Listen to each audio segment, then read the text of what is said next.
So let's capture the morning of my official title is Vice President of Real Estate Negotiations.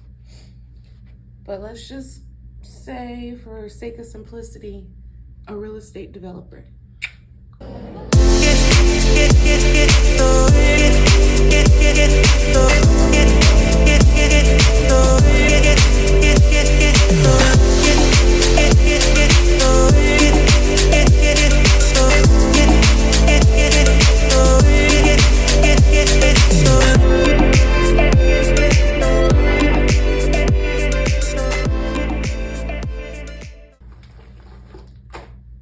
I am in Tennessee. I was in Memphis yesterday, and it's literally a quick turnaround. I flew from Atlanta to Memphis, did what we call site searches and a city tour. And this morning we drove from Memphis to Nashville. Had a time last night. My construction team showed me a little bit of what do they call it, Broadway Street. So it was fun. And today I will be getting with one of my brokers to do again, site search. Well, really not a site search, because we have almost 12 different projects in the works here.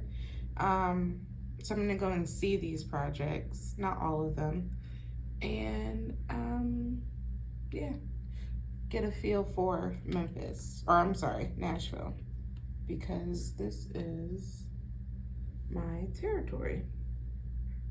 In between. So I'm just doing a little makeup. I am not a makeup guru by any means. I do what I can,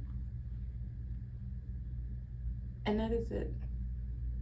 All that contouring and stuff like that is not for me. It is not for me. So I got my little handy dandy brush carrier. Y'all know I'm gonna plug something in. Boom. All of my brushes are here. Boom. Boom. Including my edge brush. So, this is the final look. I'm gonna go eat breakfast and get to work. Okay, so to kind of give you a synopsis while I'm packing my stuff up, because I gotta go. Oh no. Okay. I'm okay. So to give you a synopsis of who, what, when, where, why. So basically, I hire or contract brokers. Actually, let me take it back, because I already know I'm gonna get this question. Am I a broker? Yes. Am I a licensed broker? Yes. Am I actively doing real estate work? Yes, but not under my brokerage. So I have a license. I am a licensed broker. I am only active in one state now. At one point in time, I did hold 4 different licenses. It's a lot of work. But yeah, I'm only active in one state, and that is the A. And so I contract brokers to represent me, my firm, not Vinci, but the firm, the corporate firm that I work for.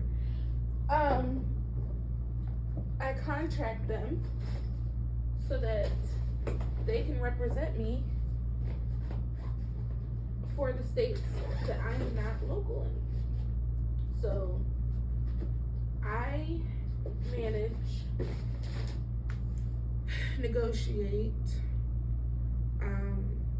properties within the Southeast region.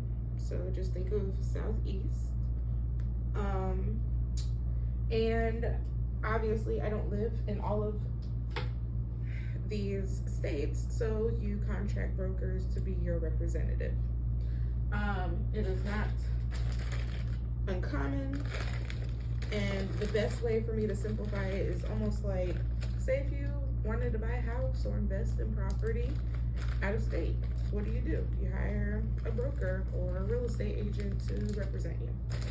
And so my broker for Nashville is gonna come pick me up at 9 o'clock.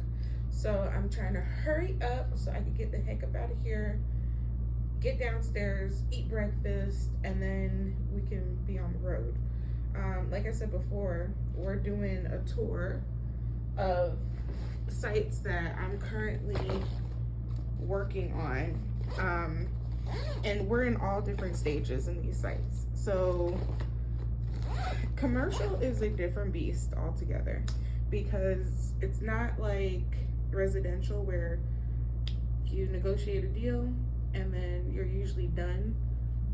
I would say, unless you're like building a property, you're usually done, within a 30-60 day window. If you're building a property, you're not done until the house is built. And as far as like the negotiation factor, I'm not gonna say it's cut, dry, and simple, because for my agents out there, we all know sometimes. But what I will say is, and people used to think I was crazy for saying this before, but when it comes to negotiations, I never look at it as there's a win-win situation.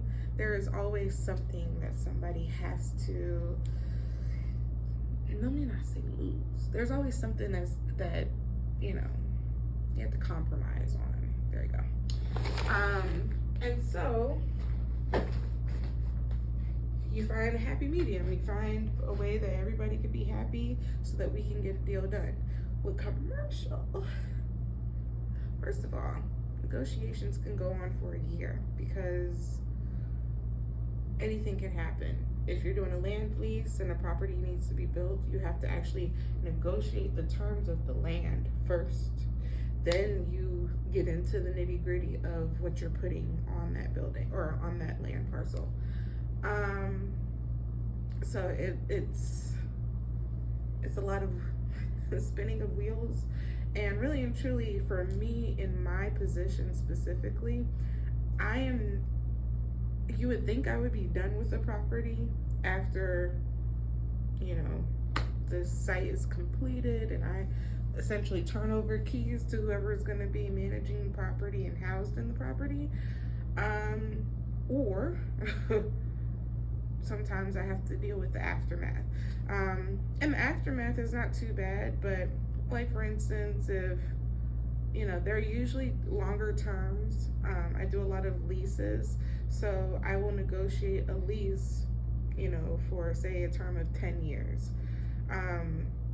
I can then be hands off, but in situations, like some of my leases are starting to expire, so now I have to negotiate with the landlords to extend those leases, and it could be another 5 years, and then we have what's called options that are added on top of that. So options are basically flexible components to a lease agreement where once your initial term, so say 5 years is up, then you have options to be able to extend further out, and those options could be another 5 years, another 2 years, whatever it is that you negotiate. So all of my projects here in Tennessee, though, they are a mixture of I'm relocating sites, so going from one old space and we're getting a new look into a new space, or I'm extending where we are currently and I'm just basically meeting, if possible, the landlords or whoever their representatives are so that they can have a face to the name.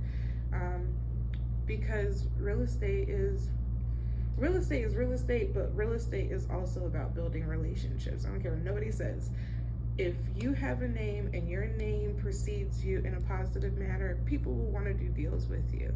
If you have a name and people are like, you're gonna have a hard time. So, yeah. So let me finish. Okay. Okay, I'm being so corny, but I always wanted to do one of these things. So what am I wearing on my site tours today? TJ Maxx. First of all, you gonna find out I don't like shopping. I like to go grocery shopping, but when it comes to clothes and stuff like that, I do not. This is TJ Maxx down. Actually, no, I just lied. This is Pretty Little Things. This bodysuit. But other than that, it's a mixture of Amazon and TJ Maxx. Find you one.